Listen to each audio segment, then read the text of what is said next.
Kigali. Ce jeudi, les affrontements, quant à elles, se poursuivent sur le terrain entre les forces armées de la République démocratique du Congo et leurs alliés Wazalendo contre la FCM 23.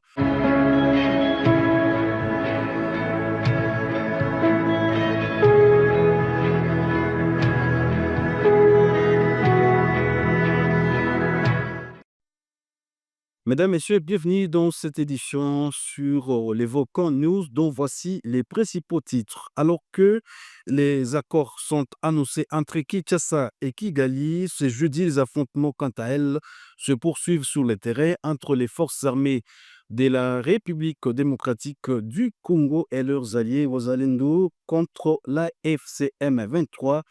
On en parle dans cette édition du journal et la synergie Front Grand Nord Kivu des volontaires pour la défense de la patrie a signé un engagement visant à travailler pour la patrie, c'est notamment apporter son soutien dans la traque des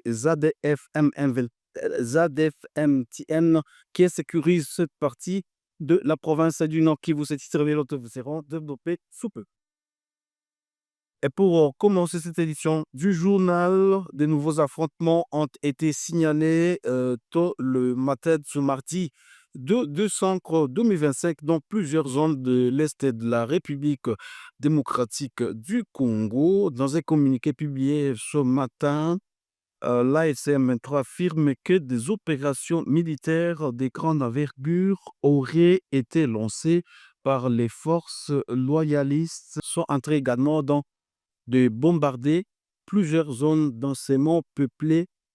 Et la bienheureuse sœur Anne-Henriette Nengapeta a été célébrée ce lundi à Goma par l'Église catholique pour le 61e anniversaire de sa mort. Pour l'occasion, Monseigneur Willy Ngumbi Ngemgele a salué le travail qu'abattent les autorités de l'AFCM 23 dans la restauration de la sécurité dans la ville de Goma. Un reportage de la cellule des communications du gouvernorat de la province du Nord Kivu sous l'administration de l'AFCM 23.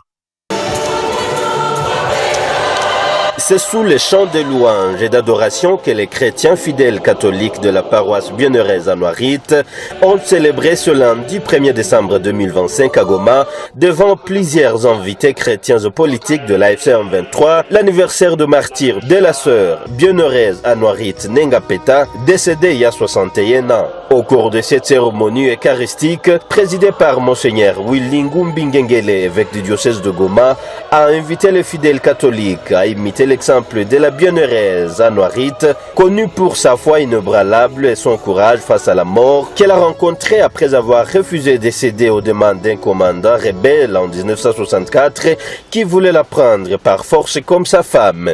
L'évêque du diocèse de Goma en a outre saisi de l'occasion pour remercier les autorités de l'AFCM 23 pour avoir amélioré la sécurité dans les zones libérées par le mouvement et les invite à faire davantage. Furaha yangu ya pili kushukuru wakubwa wa serikali ya AFCM 23 waliokuja kushiriki pamoja na sisi sikukuu ya Mwenyeri Anuarite. Ninapenda pia kuwashukuru kwa usalama tunaoona katika mji wa Goma, katika pande mbalimbali za jimbo letu. Mwenyezi Mungu awasaidie usalama ule uweze kuendelea kudumu. Bila usalama, bila amani, hakuna maendeleo, hakuna kitu cha lazima tunaweza kufanya. Ndio maana tuendelee kutafuta usalama ule. Na sisi Wakristo ndugu wapenzi, tukipenda kuwa na amani, kuwa na usalama wa kudumu, tuweze kweli kuonesha mapendo.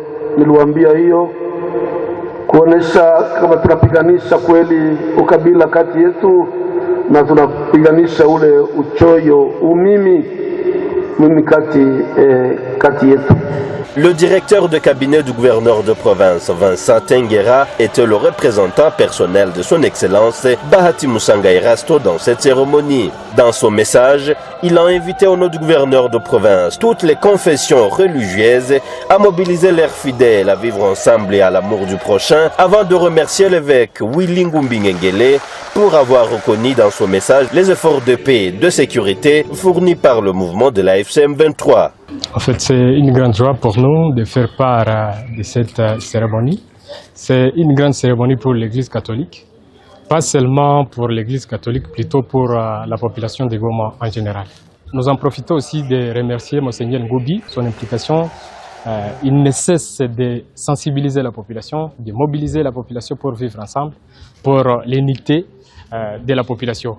Et aussi, il a remercié les autorités politico-militaires de l'AFC M23 pour leur implication qu'ils ont manifesté pour ramener la paix dans la province du Nord Kivu. Effectivement, le gouverneur de la province qui nous a mandaté de venir représenter la province, et il profite de faire appel aux autres responsables des confessions religieuses pour emboîter les pas de son Excellence Monseigneur l'évêque Willy Ngoubi.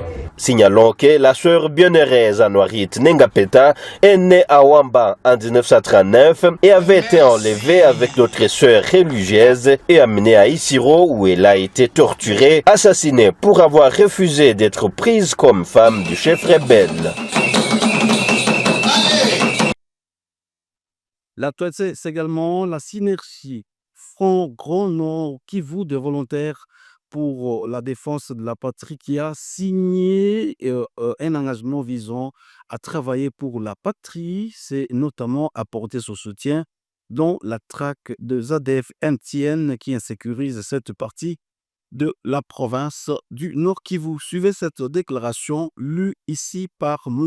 Kakule Kalumendo dans cet extrait choisi par la cellule des communications du gouvernorat de province. Volontaire pour la défense de la patrie VDP, Synergie Front Grand Nord.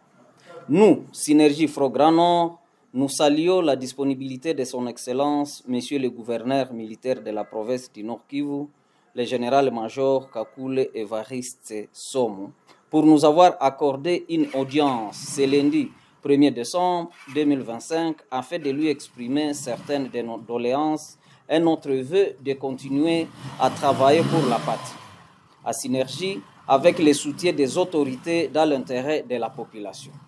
Le gouverneur de la province nous a exhortés notamment à servir la patrie dans le respect strict des droits humains et du droit international humanitaire. C'est ainsi que nous nous engageons encore une fois ce jour à poursuivre avec loyauté notre lutte uniquement est dédiée à la défense et de l'intégrité du territoire national aux côtés de FARDC contre l'AFC M23, RDF et à contribuer à traquer à la neutralisation des terroristes ADF, MTM et leurs alliés dans le respect des lois et des institutions de la République.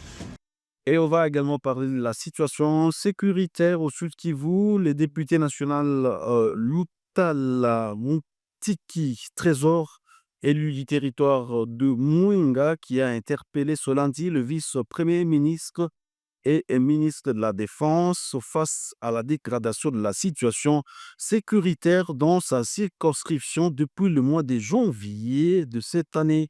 Pour cet élu, le gouvernement doit rendre compte et assumer pleinement sa responsabilité de protection des populations actuellement exposées aux incursions des groupes armés. Et c'est par ici, mesdames et messieurs, que nous arrivons à la fin de cette édition du journal sur les Vogon News. Merci à vous d'avoir été des nôtres. Au revoir.